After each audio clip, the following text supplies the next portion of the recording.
before we really dive into fluency and we kind of think about each of these quadrants one by one, uh, it's such a simple diagram on the one hand, but on the other, it struck me, and I'm curious, where did you develop this? How did the idea come to you or your team?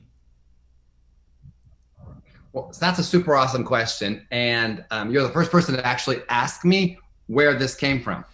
And so, yeah, so this is the one part of my professional life that I can actually say I was in a bar.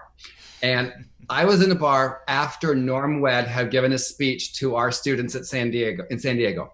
And he was talking, of course, about depth of knowledge. And so Nancy and I and Norm were sitting there having a conversation about rigor and how can we explain rigor of task.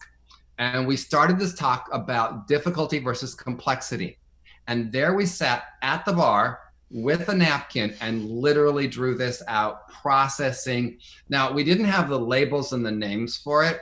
We just had this idea that there was this continuum that stretches in both directions.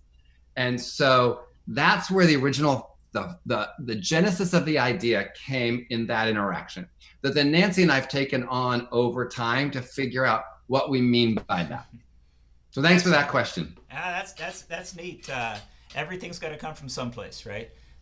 So, all right. Well, Right. good share. I'll pause here, and then, like I said, we'll take a quick breather, and then we'll move through those four quadrants.